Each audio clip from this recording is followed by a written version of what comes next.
ये तो हो गया स्रोतों का दो तरीके से विभाजन, एक ऐसा जिसमें प्रशस्तीकरण है और एक दूसरा जिसमें हम पाते हैं कि पूर्वाग्रह से ग्रसित लोग हैं। एक ऐसा जो लोग वहाँ के निवासी थे और दूसरे स्रोत ऐसे जो संभवतः बाहर के लोग थे। ये प्रारंभिक इतिहास के संबंध में है। यदि हम थोड़ा मध्यकालीन इतिहास की बात करें, मंगोल के 13वीं 14वीं शताब्दी के उस मध्यकाल को, जिसे हम कह सकते हैं परिवर्ती इतिहास, ये परिवर्ती इतिहास जानने के स्रोत क्या हैं? हम किन जरियों से, किन माध्यम से इनके इतिहास के बारे में थोड़ी बेहतर जानकारी जुटा पाए हैं, जिसके आधार पर हम आगे अध्ययन करने वाले हैं। इनको भी हम दो भागों में बांट सकते हैं। पहला, मंगकोल उन न्यूटोबियन, ये एक पुस्तक है, समझ लीजिए। मंगकोल उन न्यूटोबियन, ये याद रखेंगे, एक पुस्तक है। रही बात इस पुस्तक की, तो एक बहुत अच्छा सोर्स हो सकता था, बहुत अच्छा स्रोत हो सकता था मध्यकालीन इतिहास के अध्ययन के लिए। मध्यकालीन इतिहास के अध्ययन को हमने दो भागों में बांटा, जिसमें से एक ये पुस्तक है। पर दुर्भाग्य ऐसा कि यह स्रोत भी शंकाओं से घिरा हुआ है। क्यों? क्योंकि ये जो पुस्तक है ये दो भाषाओं में मिलती है, एक तो मंगोल भाषा में और एक चीनी भाषा में। मंगोल भाषा की पुस्तक में जो लिखा हुआ है, जो कथानक है, जो विवरण है पूरा, वो चीनी भाषा में उस लिखी गई उसी पुस्तक से बिल्कुल अलग है।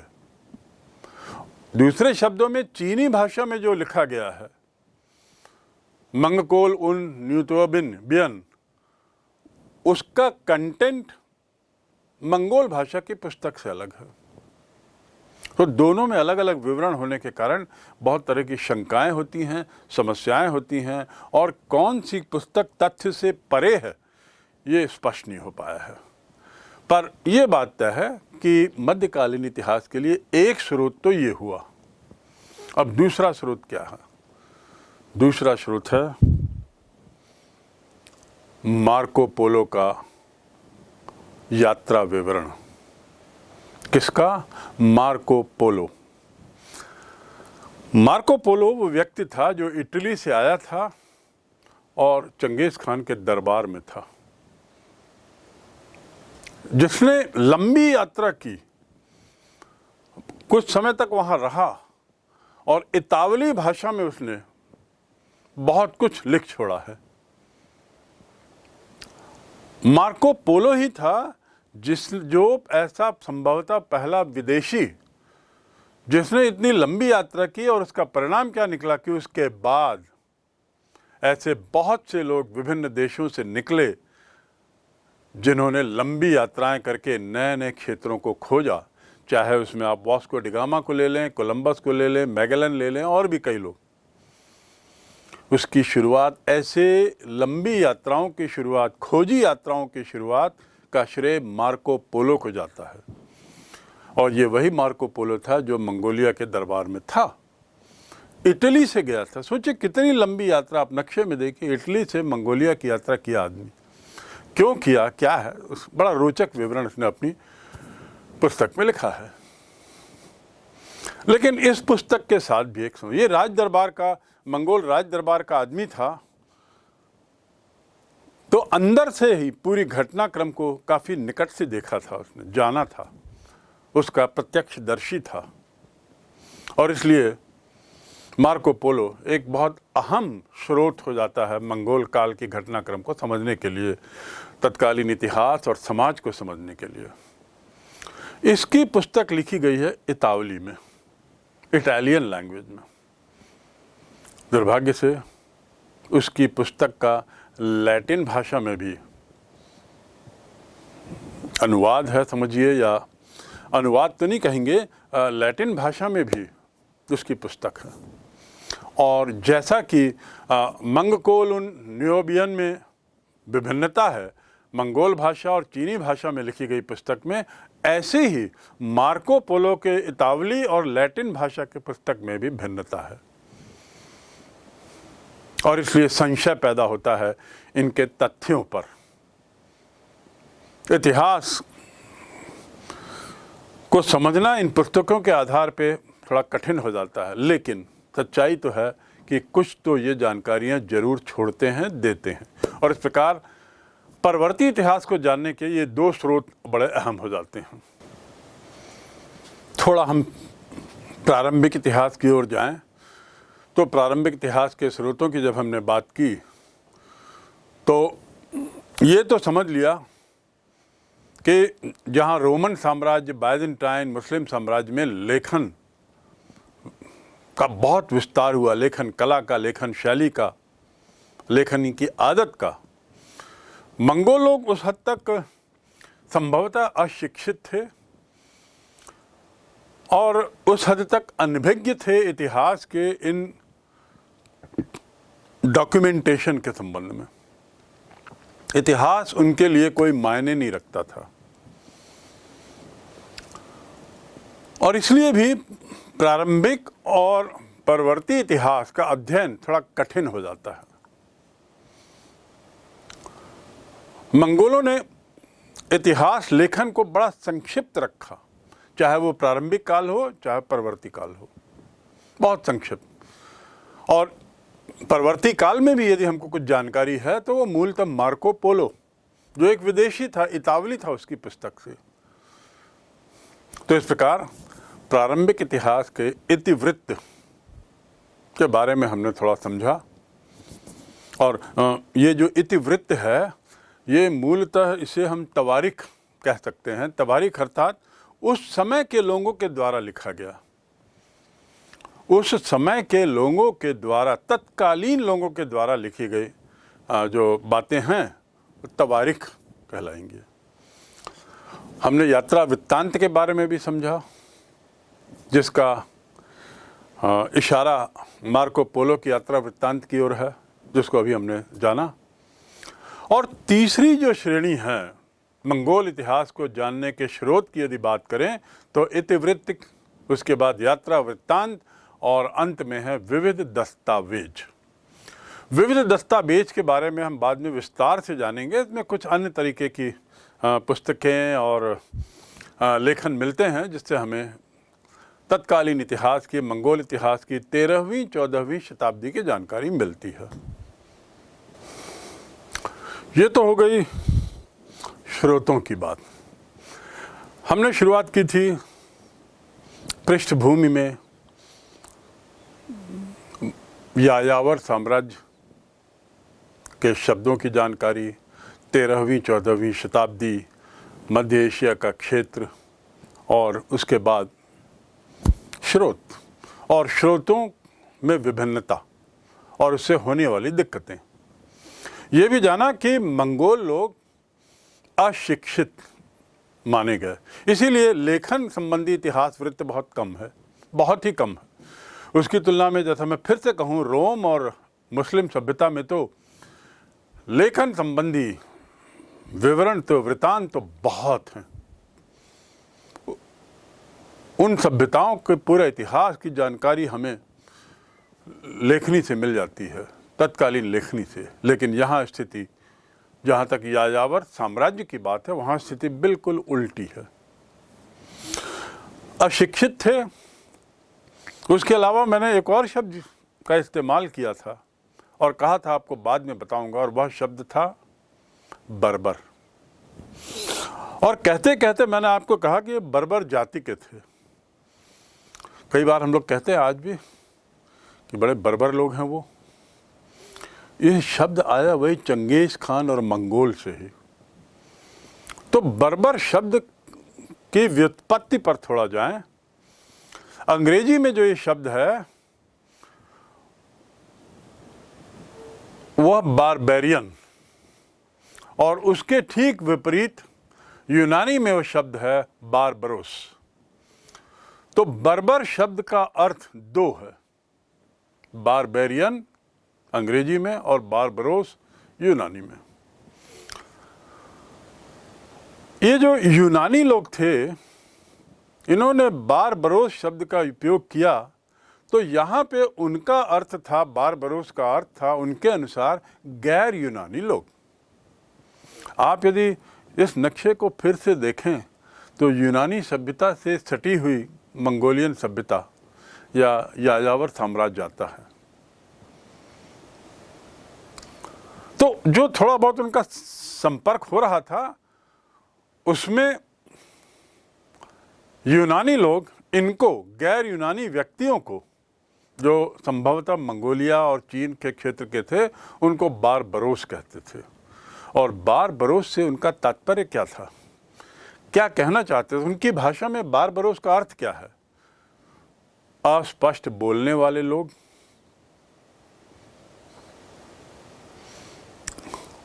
अजीब सी आवाज करने वाले लोग। ये अजीब सी आवाज का मतलब भी थोड़ा समझ लें। अभी फीफा वर्ल्ड कप समाप्त हुआ, उसमें हमने आपने कमेंट्री देखी टेलीविज़न पर, और टेलीविज़न पर देखते हुए कमेंट्री भी चल रही थी, शोरगुल भी हो रहा था। आज से 25 साल पहले, 30 साल पहले जब टेलीविज़न इतना विस्तार नहीं हुआ था, तो हम लोग कमेंट्री सुनते थे, आपके पिताजी, हमारे पिताजी, रेडियो में। उस समय कुछ दिखाई तो देता नहीं था और रेडियो में बस आवाज़ आती थी। क्रिकेट की खासकर कमेंट्री सुनी जाती थी और लोग 6-6 घंटे तक रेडियो ट्रांजिस्टर को कान में लगाए रखते थे। जैसे आजकल आप लोग ब्लूटूथ और वो हेडफोन लगा के रखते हैं, एक समय में क्रिकेट मैचों के दौरान ये लगाया जाता था। और उस समय जो क्रिकेट में यदि कोई चौका, छक्का या रन मारा तो रेडियो में बड़े शोर होता था और कमेंटेटर की आवाज़ दब जाती थी। तो वो जो शोर एक होता था, उससे अंदाज लग जाता था कि क्या हुआ होगा। कमेंटेटर ने क्या बोला वो उतना स्पष्ट नहीं होता, भीड़ के अंदाज लग जाता था क्या, तो बड़बड़ बड़बड़ क्या क्या बोल रहे हैं, उससे एक अंदाज होता था बड़बड़। और हम लोग बोलते हैं ना, क्या बड़बड़ कर रहे हो, बड़बड़ बड़बड़ करते रहते हो बहुत। तो एक बड़ी अजीब आवाज़, भीड़ जैसी आवाज़, जिसे हम बड़बड़ कहते हैं, वो गैर यूनानी व्यक्ति के लिए उन्होंने उसका उपयोग किया और उसको कहा बर्बर। देखिए कितनी बढ़िया व्युत्पत्ति है। गैर यूनानी व्यक्ति के लिए, जिसकी भाषा अस्पष्ट थी, उन लोगों की नज़र में अस्पष्ट थी, क्योंकि गैर यूनानी अर्थात कौन? मंगोलियाई कबीलाई लोग यूनानियों की नज़र में। तो जो लोग गैर यूनानी थे, उनकी भाषा अस्पष्ट थी, उनकी आवाज़ में बड़बड़ बड़बड़ बहुत होता था, तो उन्होंने उसको बर्बर कहना शुरू कर दिया और वहीं से आया बारबरोस। ये हुआ यूनानी व्युत्पत्ति। अर्थात बर्बर मतलब वे व्यक्ति जो गैर यूनानी थे, अस्पष्ट बोलते थे और भीड़ जैसी आवाज़ करते थे। चौथा, डरपोक थे, क्योंकि ये लोग सीमा में आते थे, जब पड़ोसी साम्राज्य की सीमा पे, तो कायर जैसा व्यवहार रहता था इनका। पिछड़े हुए थे बहुत, और इस क्षेत्र के लोग, रोम आदि के क्षेत्र के लोग, पूरे सैनिक उससे लैस थे। आप याद रखिएगा, मैंने चंगेज खान के काल में बोला था बड़ा कठोर सैनिक शासन। अभी मैं चंगेज खान के काल की बात नहीं कर रहा हूँ। चंगेज खान के काल के समय में चर्चा करते हुए मैंने कहा था कि सैनिक तंत्र बड़ा मजबूत था। मैं अभी चंगेज खान के काल की बात नहीं कर रहा हूँ, चंगेज खान के बहुत पहले की बात कर रहा हूँ। चंगेज खान के आने के बहुत पहले की बात कर रहा हूँ, प्रारंभिक काल की बात। उस काल में ये लोग डरपोक थे, अस्पष्ट बोलते थे, भीड़ जैसी आवाज़ थी, डरपोक कायर थे, और उनका खुद का अपना शासन नहीं था, आलसी भी थे। और तो और यूनानियों की नज़र में ये लोग असभ्य और हिंसक प्रवृत्ति के थे।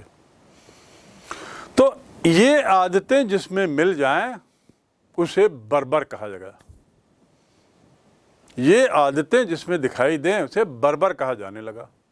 और यदि आपको याद होगा तो हमने रोमन सभ्यता की जब बात की थी, उस अध्याय को पढ़ा था, रोमन सभ्यता का, बाइजेंटाइन सभ्यता का, तो उसमें कुछ जनजातियों की चर्चा की थी, जर्मन जनजातियां, उसमें ये प्रवृत्तियां दिखती थी, यानी अस्पष्ट आवाज़, अस्पष्ट भाषा, कायर, डरपोक, शासन तंत्र की कोई जानकारी नहीं, आलसी, असभ्य, हिंसक। तो ये जो रोम के संदर्भ में जो हमने जर्मन जनजातियों की बात की थी, वे लोग भी बर्बर कहलाते थे इंग्लिश लैंग्वेज में। और ये जनजातियां यदि याद होगा तो 3-4 नाम सामने आते हैं अभी मुझे। एक गॉल जनजाति थी, एक फ्रैंक जनजाति थी। पश्चिमी यूरोप की बात कर रहा हूँ, पश्चिमी क्षेत्र की यूरोप में, जर्मनी के पास गॉल, फ्रैंक, विसिगोथो, विश्वास है आपको याद होगा, ये लोग भी बर्बर व्यवहार करते थे। उनके में भी यही विशेषताएं और लक्षण थे जो यूनानियों ने मंगोलियन में पाए, जिसका मैं जिक्र कर चुका हूं। बर्बर आज समानार्थी बन चुका है अत्यधिक हिंसात्मक प्रवृत्ति के लिए। बर्बर जानवर, बर्बर व्यवहार, हम कहते हैं ना पुलिस का व्यवहार बड़ा बर्बरतापूर्ण रहा, फलां शिक्षक का व्यवहार बड़ा बर्बरतापूर्ण है, आदि आदि। तो अब आप समझ गए होंगे कि कैसे बर्बर शब्द का निकट का संबंध मंगोल वासियों से था और क्या प्रवृत्तियां उनमें थीं जिसे हम उनकी विशेषता कह सकते हैं, और ऐसे लोगों को बर्बर कहा जाता है। और ये प्रवृत्तियां जिनमें पाई जाएं, आज उन्हें भी बर्बर ही कहते हैं। लेकिन चरम में, जिनमें हिंसात्मक प्रवृत्ति, कठोरता, कटुता चरम हो, तब बर्बर शब्द आता है। तो अब इसको जानने के बाद अब हम बढ़ते हैं अपने अगले पायदान पर, और 3 हिस्सों में इसके अध्ययन को बांटते हैं, इस अध्याय के पृष्ठभूमि के अध्ययन को। पहला भौगोलिक पृष्ठभूमि, दूसरा सामाजिक पृष्ठभूमि, और तीसरा है राजनीतिक पृष्ठभूमि। भौगोलिक, सामाजिक और राजनीतिक।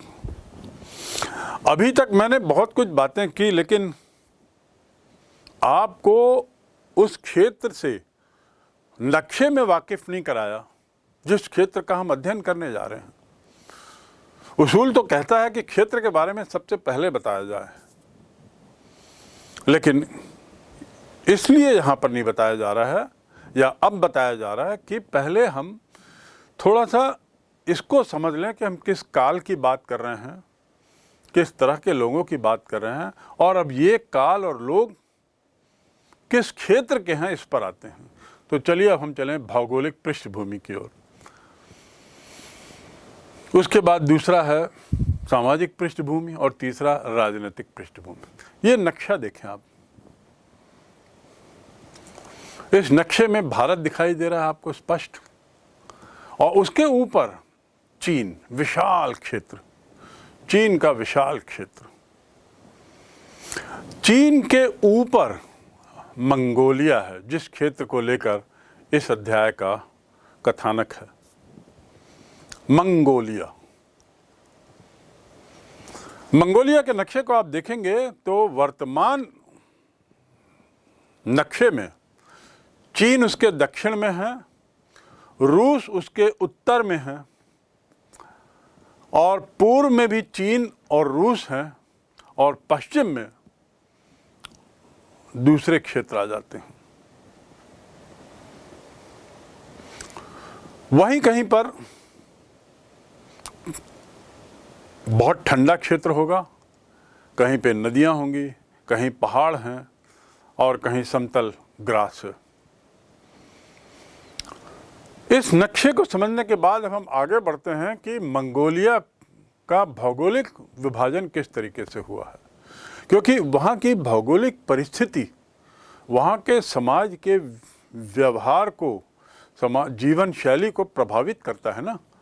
तो आखिर किस ढंग की भौगोलिक स्थिति थी, ये जानने के बाद कि रूस और चीन जैसे विशालकाय देशों से घिरा हुआ क्षेत्र मंगोलिया है, अब हम जाने मंगोलिया खुद भौगोलिक दृष्टि से कितना विभाजित है। चंगेज खान कैसे बना 1206 में, इसको हमने जाना। उसकी वंशावली भी समझने की कोशिश की और ये देखा कि कैसे उसने डिप्लोमेटिक तरीके से और अन्य तरीकों से ये सुनिश्चित किया कि वह एक छत्र गद्दी का वारिस बने। दूसरे शब्दों में, चंगेज खान की सफलता के पीछे चंगेज खान स्वयं कारण था और उसने अपने स्वयं के अलावा कुछ अन्य तत्वों का ऐसा उपयोग किया जो उसकी सफलता का कारण बना। यहाँ मैं आप लोगों को ये बात याद दिलाना चाहूँगा कि किसी चीज़ की सफलता को बेहतर समझने के लिए ज़रूरी है कि हम उसकी पृष्ठभूमि को अच्छी तरह जानें, अर्थात कितनी विपरीत परिस्थितियों में वो सफलताएं हासिल की, या सफलता के कारण में जो कारण है वह कारण कितने विपरीत थे जिसे उसने अपने पक्ष में किया। मेरे पास सभी तरह के साजो सामान हैं और उन साजो सामान के बल पर मैं एक युद्ध जीतता हूँ। एक तो ये भी सफलता हुई, दूसरी सारी विपरीत परिस्थितियों में मैं जीतता हूँ, तो ये दूसरी तरह की सफलता है। और निश्चित रूप से दूसरी तरह की सफलता में सफल व्यक्ति को ज़्यादा श्रेय जाएगा। यहाँ चंगेज खान के साथ ऐसा ही कुछ हम देखते हैं। तो चंगेज खान और मंगोलियन की सफलता के कारणों की यदि बात करें तो दो कारण उनको बांटा जा सकता है, जैसा मैंने पूर्व में बताया, तात्कालिक कारण और दीर्घकालीन कारण। तात्कालिक कारणों में उनका घुड़सवारी कौशल, जिसका जिक्र भी पूर्व में किया जा चुका है, क्योंकि वो बेसिक मूल रूप से वो लोग शिकारी थे और घुड़सवारी का शौक रखते थे। उनके जो शिकार थे वो घोड़ों पर होते थे, तो उसमें वो पारंगत थे ही। इसके साथ ही चूंकि घोड़े में बैठे हुए वो शिकार करते थे, उनकी गति भी बड़ी तीव्र थी, घोड़ों के कारण तो थी, साथ ही साथ उनमें वो हुनर था, कौशल था कि वो घोड़ों में बैठकर ही शिकार कर सकते थे, धनुष बाण चला सकते थे, हथियार चला सकते थे, आदि आदि।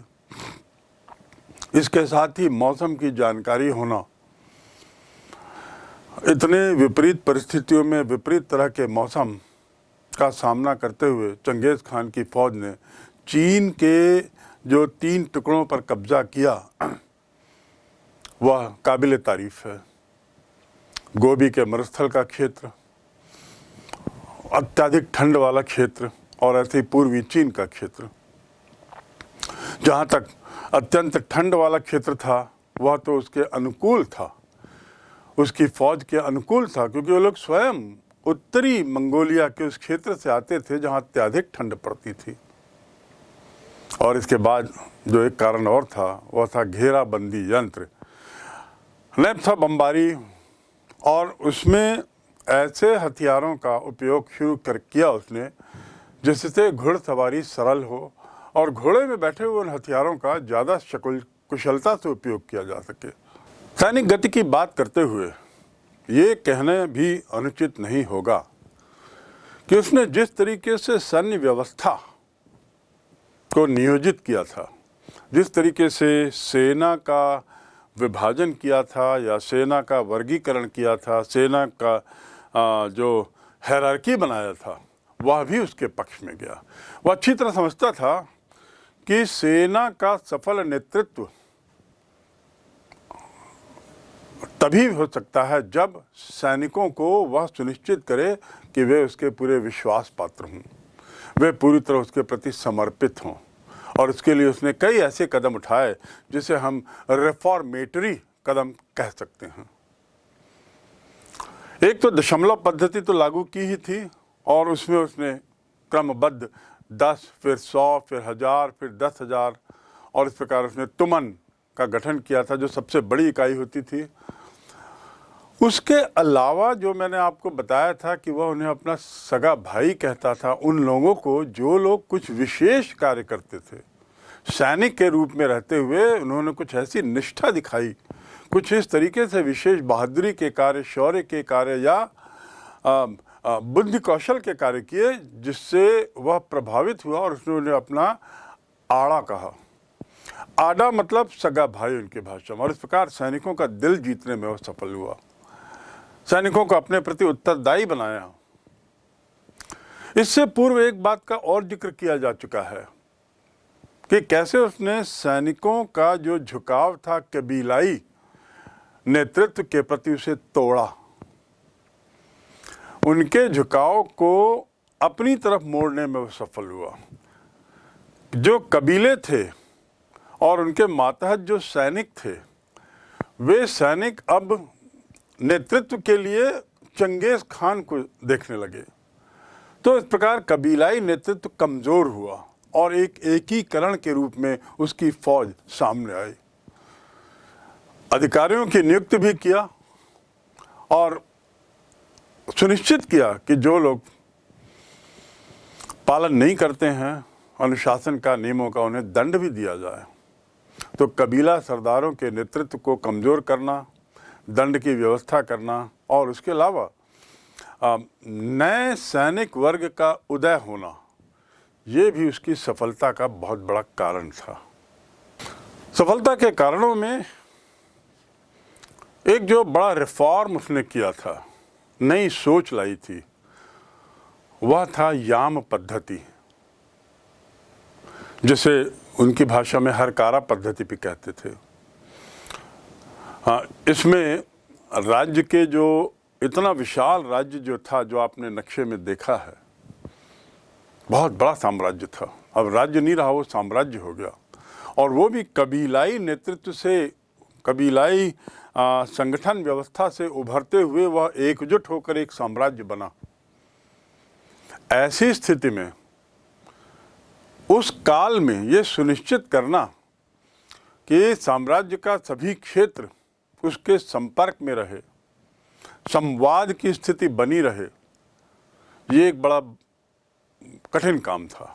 लेकिन चंगेज खान ने न केवल इस समस्या की ओर ध्यान दिया बल्कि इसका निराकरण भी किया, और इसकी व्यवस्था उसने कुछ इस प्रकार की जिसे हम हरकारा पद्धति कहते हैं। इसमें साम्राज्य के दूरस्थ प्रदेशों से संदेशों का आवागमन होने की पद्धति जुड़ी हुई है। साम्राज्य के दूरस्थ स्थलों से उसकी राजधानी या उसके पास संदेशों के आवाजाही का जो जरिया उसने अपनाया वह काबिल तारीफ है। उसने कई पॉकेट्स बनाए, निश्चित जगहें सुनिश्चित की जहाँ पर एक क्षेत्र से संदेश वहाँ आता था, फिर उस जगह से संदेश 4-5 इकट्ठे होकर फिर तीसरी जगह जाते थे, वहाँ 15-20 संदेश इकट्ठे होकर फिर उसके पास पहुँचते थे, और यही व्यवस्था वापसी की होती थी। तो निश्चित जगह, निश्चित दूरी को ध्यान में रखते हुए उसने कई, जिसे हम कह सकते हैं एक तरीके से सैनिक चौकियों का निर्माण किया, और इस प्रकार पूरे साम्राज्य को उसने जोड़ दिया, एकजुट किया। संवादहीनता जो एक बहुत बड़ी समस्या हो सकती थी उस काल में, जब किसी तरह के ऐसे कम्युनिकेशन के, संचार के साधन नहीं थे, उस स्थिति में आवागमन का ये जरिया और संचार का ये जरिया, संदेशों का ये जरिया अपनाना चंगेज खान की सफलता का एक बहुत बड़ा कारण बनता है। इस आवागमन की व्यवस्था और संदेशों के आवाजाही की व्यवस्था में जो बहुत अहम तत्व था वह था मजबूत घोड़े, बलशाली घोड़े, जो बखूबी अपनी भूमिका निभा सकें एक चौकी से दूसरी तीसरी चौकी जाने की, और समयबद्ध तरीके से कार्य करें, क्योंकि समय इसमें बहुत अहम था। बलशाली घोड़ों की व्यवस्था उसने उसी क्षेत्र से की, मंगोलिया के उत्तरी क्षेत्र से, जो रूस से जुड़ा हुआ है, जो ठंडा क्षेत्र है, जहाँ वे लोग शिकारी के रूप में किसी जमाने में रहते थे।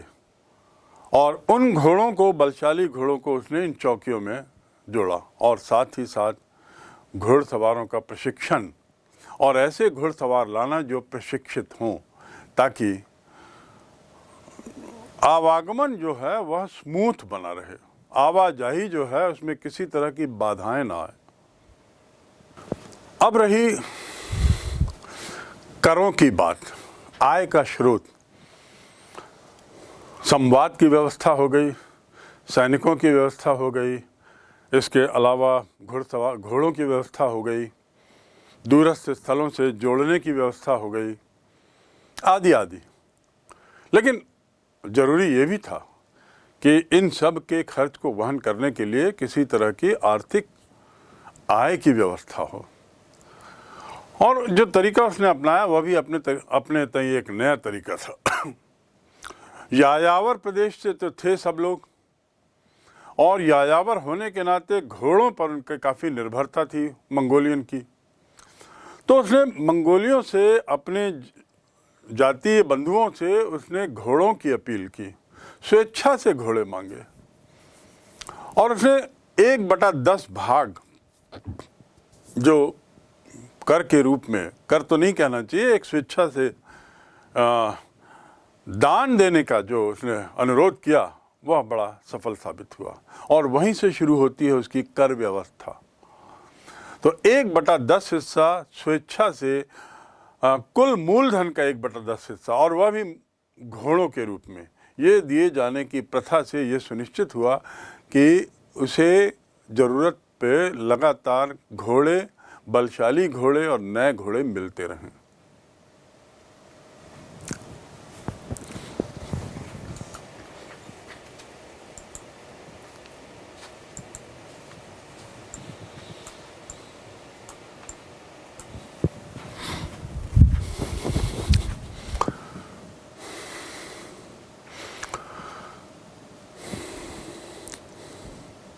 ये सब करने के बाद, या करने के साथ साथ, चंगेज खान को यह भी सुनिश्चित करना था कि वैदिक व्यवस्था न केवल एक रूप हो, बल्कि उसका संचालन, उसका अनुपालन भी हो रहा हो। और उसी वैदिक व्यवस्था के तहत उसने एक बड़ा अहम कदम उठाया। जिस संसद ने, जिस सभा ने उसे चंगेज खान के रूप में घोषित किया था, उसी सभा से चंगेज खान ने ये अनुमति निकलवाई, सहमति ली कि वह तभी गद्दी पर बैठेगा और मुखिया बनेगा जब उसके सभी आदेशों, सभी बातों को आदेश के रूप में माना जाए, सभी कबीलाई मुखियाओं द्वारा। कबीलाई नेतृत्व उनके आदेशों का पालन करे, अनुसरण करे और हाँ में हाँ मिलाए। ऐसी स्थिति में ही चंगेज खान गद्दी पर आने को तैयार था, और उसने ऐसा माहौल बनाया कि सभी कबीलाई नेतृत्व को यह बात स्वीकार करनी पड़ी कि उसके वाक्य जो हैं, उसके वचन जो हैं, वो आदेश माने जाएंगे। और इस प्रकार एक विधि का निर्माण किया, आज्ञप्ति का निर्माण किया, और बल्कि कहना ये चाहिए कि एक तरीके से उसने अपने को एक तानाशाही स्थिति में लाके खड़ा कर दिया। शोध के आधार पे तो ऐसा कहा जाता है, जो डेविड आयलॉन ने किया है, कि 1206 में कुरिलताई, वही जो संसद है, जो उस समय की सभा हुआ करती थी, वो कुरिलताई में उसने एक विधि संहिता को लागू करने का प्रस्ताव किया। एक ऐसी पुस्तक,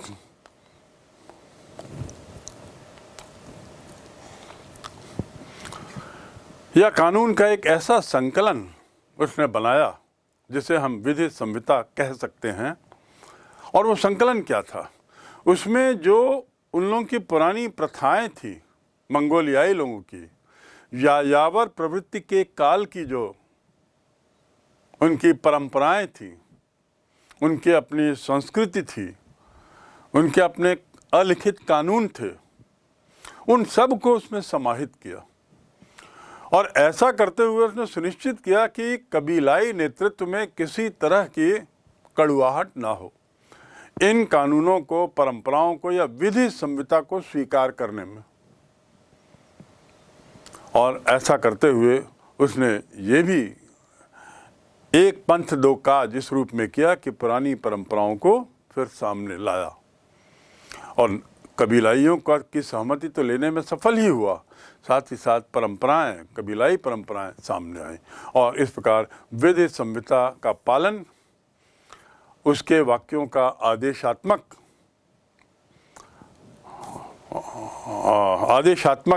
मानते हुए उसका परिपालन और अज्ञाप्ति आदि, ये सब चंगेज खान को बहुत ताकत देने में मदद बनाती हैं। चंगेज खान ने जहां विधि संहिता और कुरिलताई की मदद से अपनी स्थिति बहुत मजबूत की, वहीं उसने ये भी सुनिश्चित किया कि उसका वंश ही नेतृत्व संभालता रहे। 1219-1221,